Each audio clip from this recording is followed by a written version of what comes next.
আসসালামু আলাইকুম, সবাই কেমন আছেন? আশা করি ভালো আছেন। আমরাও আলহামদুলিল্লাহ ভালো আছি। কিন্তু জনগণের কি বলবো, এটা ব্লকেজ বলেন, মব বলেন, এই মবের জন্য আমরা ভালো থাকতে পারতেছি না। বিদ্যুৎ বিভাগে যারা কর্মরত আছে তারা আসলে গত রাতে যে ঘটনা, কালকে একটা ঘটনা ঘটে গেছে।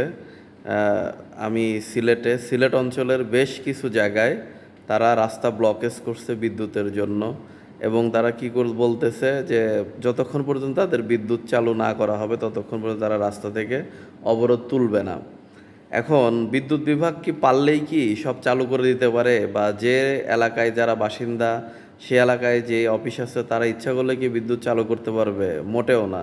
তাদেরকে যে বিদ্যুৎ বরাদ্দ দেওয়া হয় সেটাই তারা ডিস্ট্রিবিউশন করে থাকে। এই বিদ্যুৎ চালু করার জন্য বা আপনার যদি সব চালু করে দিতে হয়, এই জন্য যেখান থেকে বরাদ্দ দেওয়া হয় সেইখান থেকে বরাদ্দ বাড়ায়ে এনে তারপর অফিসকে দিতে হবে। আমার মনে হয় যে জনগণগুলা বা যারা রাস্তায় নেমে কালকে অবরোধ করছে, তাদের উচিত ছিল সর্বপ্রথম বিষয়টা জানা, জেনে গিয়ে। তবে আমি সবথেকে হতাশ হয়েছি এই সরকারের যারা নেতৃস্থানীয় ব্যক্তি আছেন, বিশেষ করে যারা নেতা, মানে নেতা টাইপের মানুষ, এরা আরও জনগণকে উস্কে দিচ্ছে। কিভাবে উস্কে দিচ্ছে? এরা জনগণকে বলে যাও বিদ্যুৎ অফিসে যাও, গিয়ে ওদেরকে বলো বিদ্যুৎ চালু করে দিতে। কিন্তু এই মানুষগুলো বুঝতে পারে না যে আমরা আসলে কি লোডশেডিং করে থাকি। আমাদেরকে যারা বরাদ্দ দেয় তাদেরকে আবার আরেক জায়গা থেকে বরাদ্দ দেয়।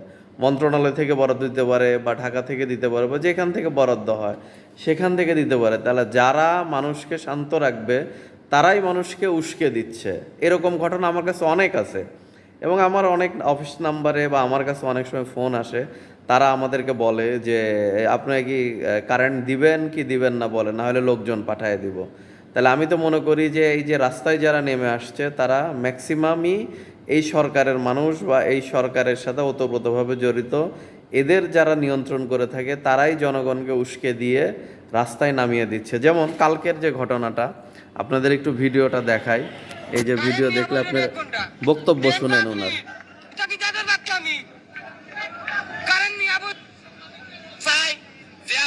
জনগণের নিয়ে কোনো তামাশা না করা হোক, কারেন্ট দেওয়া হোক, দিলে হয় কারেন্ট দিতা, আর নাহলে কারেন্ট একবারে নিতা গিয়া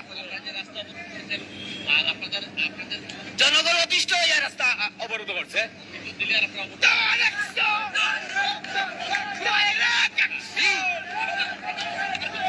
আমার মধ্যে কারেন্ট নাই, কর্মীও করতে হবে, যারা গেঞ্জি বিছিয়ে আর কি বাচ্চান লেখাপড়া করতে পারে না, কারেন্ট নিয়ে বই রয়। এই একটা অবস্থা, কারেন্ট থাকতো, অল টাইম কারেন্ট থাকতো। দেখেন ওনার বক্তব্য হচ্ছে কি অল টাইম কারেন্ট থাকবে। কারেন্ট মনে হচ্ছে ওনার বাসায় তৈরি করে রাখছে, তারপরে বিদ্যুৎ বিভাগকে দিয়ে গেছে, তারপর ওনারা সেই কারেন্টটা দিচ্ছে না তাকে। এই যে ধরেন এই মার্কা জনগণের জন্যই আসলে সবাই বিপদে পড়ে। তারা রাস্তা অবরোধ করছে। কালকে ওসি সাহেব আমাকে ফোন করছেন যে আপনার, বললাম যে হ্যাঁ আমাদের সমস্যা, পরে বললো যে একটু সাবধানে থাকেন। তারা আসলে কি করবে এই জনগণকে? আমি তো এই জন্য আমি আসলে ভিডিওটা করা, যে যারা তাদেরকে উস্কায় রাস্তায় নামিয়ে দিয়েছে বা নামাচ্ছে, সেই সব নেতৃবর্গ বা নেতৃস্থানীয় ব্যক্তিদেরকে আমি বলবো বা অনুরোধ করব যে আপনারা তাদেরকে সান্ত্বনা দেন। কারেন্ট তো আমরা দিচ্ছি না, আমাদেরকে না দিলে আমরা কোথায় থেকে মানুষকে সাপ্লাই দিব? আমাদের কাছেই বিদ্যুৎ আসতেছে না। আমাদের যেমন আমার অফিসের প্রয়োজন ধরেন 46 মেগাওয়াট, সেখানে আমাকে দিচ্ছে 20। এই 20ই আমি সবাইকে ডিস্ট্রিবিউশন করতেছি। তো এর ভিতরে আমি কাকে রেখে কাকে দিব, এটাই তো আমার হিসাব করতে করতে আমরা নিজেরাই পেরেশানের ভিতরে পড়ে যাই। তাহলে এর ভিতরে যদি জনগণ এসে হামলা মামলা ভয় ভীতি এইগুলো দেখায়, তাহলে এই যে কাজটুকু এইটুকুও তো আমরা করতে পারতেছি না। এই জন্য বিনীত অনুরোধ থাকবে, আপনারা আগে আসলে বুঝুন কেন কারেন্ট বন্ধ হয়, কেন লোডশেডিং করা হয়।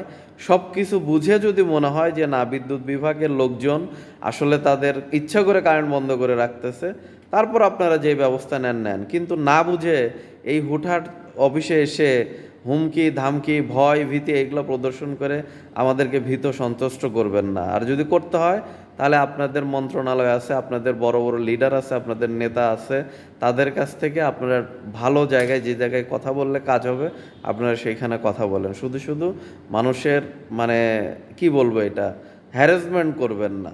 তো আসলে যারা এরকম করতেছেন, আশা করি আপনারা এখান থেকে বের হয়ে আসবেন। আর বিদ্যুতের যেহেতু ঘাটতি আছে, আপনাদের এটা মেনেই নিতে হবে। যেহেতু বাংলাদেশের সবাই এখন জানে লোডশেডিং হচ্ছে, আপনারাও এটা মেনে নিয়ে এটাকে যেভাবে চলা যায় সেভাবে চলার চেষ্টা করুন। সবাই ভালো থাকবেন, সুস্থ থাকবেন। আল্লাহ হাফেজ।